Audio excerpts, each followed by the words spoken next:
Welcome to From the Shed End podcast with myself, T.Dot. As always, thank you very much for joining me. Now, before we get into today's video, I just want to say a massive thank you to everyone who has watched the last videos, subscribe to the channel. Our subscribers have suddenly shut up nicely as well, so if you haven't already done that, make sure you click the subscribe button and the like button as well. And also, we're going worldwide. I see a lot of people from Ghana, Nigeria, Japan looking at the videos, so we appreciate that as well. But if you haven't done so already, as I said before, make sure you also follow us on Spotify. Smash that follow button on Spotify. Do not miss another podcast episode. The next podcast episode will be an end of season review with myself and Theo. We'll talk about best goal, best signing, worst signing, best loan player, so on and so on. So make sure you don't miss that. It's going to be a really good episode as well. It's coming out very soon.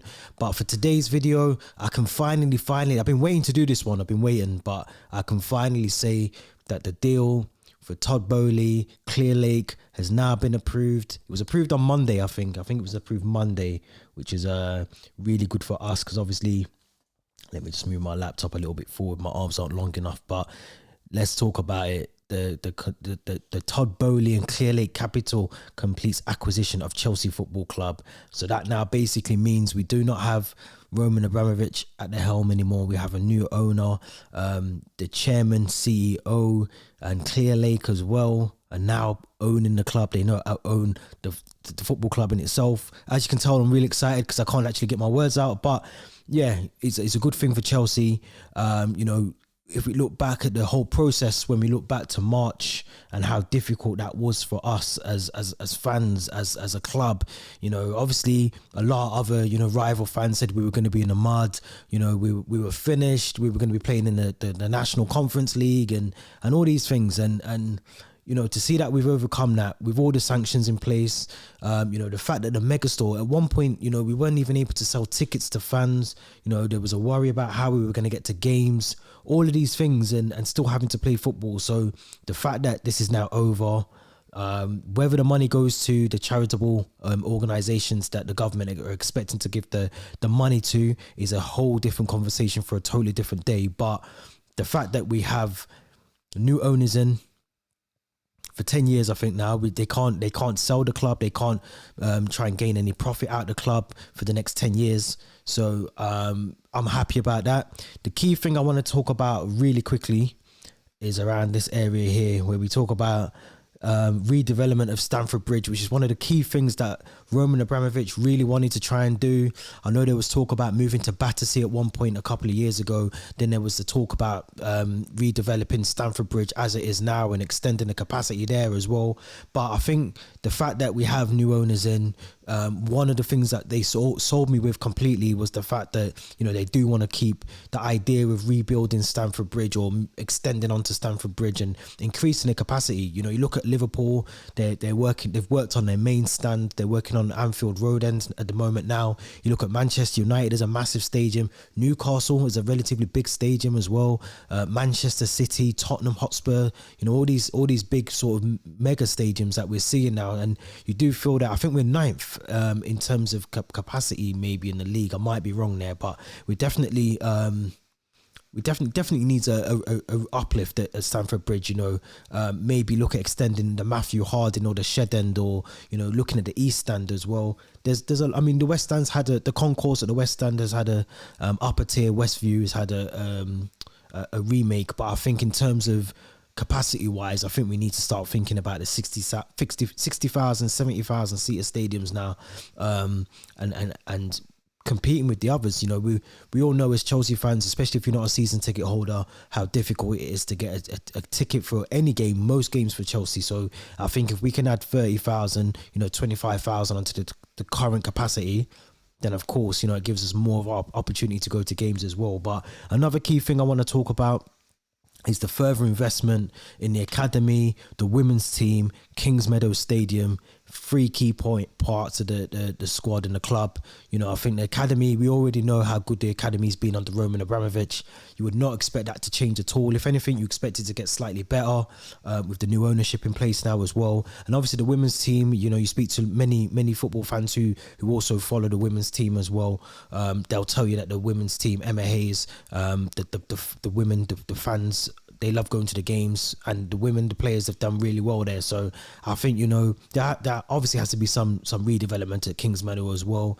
I've had the luxury of going down there a couple of times, and it's a good stadium, but I think it does need a bit of an uplift as well. So those are the three key things for me that stood out in terms of the ownership changeover, and the fact that we've got an owner in that is allowed to go to games as well. How weird is that going to be next season, actually seeing an owner in the stadium? So I'm happy for that as well.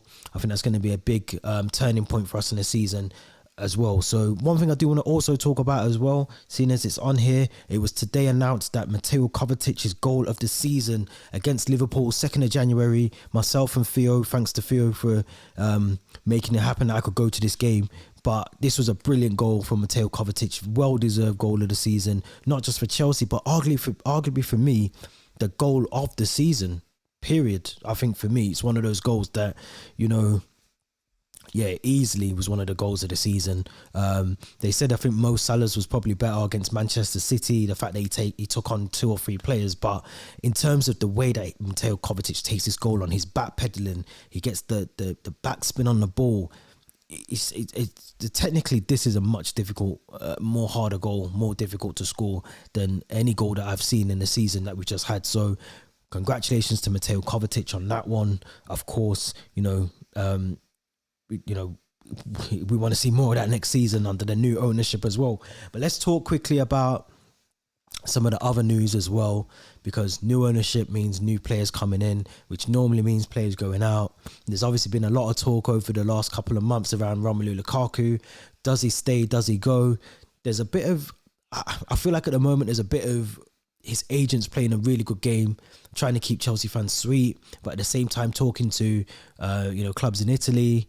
We've obviously heard a lot about Inter Milan wanting Romelu Lukaku back. I think even this morning there was discussions around a potential loan deal in terms of compensation of 7.5 million being paid out to Chelsea. Then you would also have an mandatory fee obligation to buy at the end of the loan for Lukaku as well. So I did say earlier on in the season that I think that would be the route that we're going to go down. If we do end up losing Lukaku, it's not going to be for the price that we would want it to be. I think it would be 20 million loan fee with an obligation to buy for 70 million to recoup back the money we spent on him. So, you know, if it happens that he does go back to Inter Milan, am I going to be disappointed? Not really. I think, you know, he's someone that has tried to prove himself in the Premier League on a number of occasions. At times he's done that. When you look at the times he had at Man United, I think he had a really good, his first season was really good. He had a really good season at Everton, and potentially a half decent season at West Brom, but he's not been prolific. And I think as a striker, especially for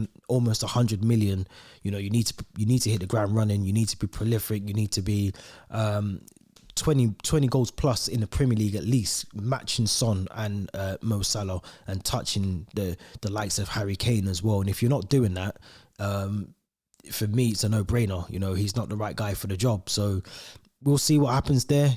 If he stays, he stays. You know, I think again, I think on the previous video I said that if we do bring in Ousmane Dembele, of someone of that caliber, then it might work to Lukaku's benefit. So I'm not all for him going out the club in terms of Lukaku, but if he goes, am I going to be disappointed? Not really, because he hasn't really shown me anything that makes me consider that he needs to stay. You know, it's not like an Eden Hazard, or when we lost Diego Costa or Didier Drogba. You know, these players that were almost single-handedly running with the team. You know, they were the ones that were responsible for a lot of goals, a lot of wins, a lot of assists, creating a lot of chances. And, you know, Lukaku doesn't give you any of those qualities. So I'm not saying he's a really bad player. I'm just saying that if he goes, he goes. If he stays, he stays. But another big story that I do want to touch on really, really quickly, in terms of transfer news, is Paul Pogba, who today Man United have confirmed Paul Pogba will be leaving the club, which was no surprise when you think about how he's seasoned. I do think it's odd that they've sold him. They've let him go on a free, because obviously they let him go on a free last time. He comes back to the club for a world record fee. He then leaves on a free again. So he's been, for me, arguably one of the best players in the Premier League over the last 10 years or so. I just think he doesn't do it consistently enough. And a question that I was asked earlier on today, would I take Paul Pogba at Chelsea? 110% I would. I think he's a player that can definitely fit into the squad. We have to remember we've got the likes of Jorginho and Kante, who one of them looks like they might leave in this window. And we could bring in Neymar, Messi, Mbappe and Ronaldo, the real Ronaldo as well.